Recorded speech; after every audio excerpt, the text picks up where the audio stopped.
अगर सोचा जाए तो ज़िंदगी एक मोजज़ाती सफ़र से कम नहीं है। आपके ख्वाब, आपकी ज़िंदगी का मकसद और फिर उनकी जानिब सफ़र के लिए जद्दोजहद। उसके बाद के मिलने वाली कामयाबियों की बुनियाद एक सोच पर यकीन करने से आते हैं। ईमान हर सोच का संग बुनियाद है। आप ज़िंदगी में जो हासिल करना चाहते हैं उसके लिए कोशिश ज़रूरी है। मनफी ख्यालात को आप कभी भी सोच की जंजीर ना होने दें। अगर आपको यकीन है कि आप ईमान पर हैं, मेहनत से आप हर चैलेंज, हर रुकावट पर फतह पा सकते हैं।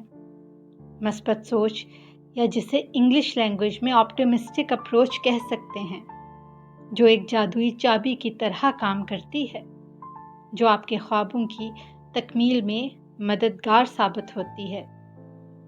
मस्बत ख्यालात ईमान से परवान चढ़ते हैं और सही रास्ते पर आपकी रहनुमाई करते हैं। हर बड़ी कामयाबी सिर्फ एक सोच के साथ ही शुरू होती है। अजीम ख्यालात अजीम आमाल को मुतहर्रिक करते हैं और यही यकीन आपको ताकत देता है। मेहनत करते रहिए।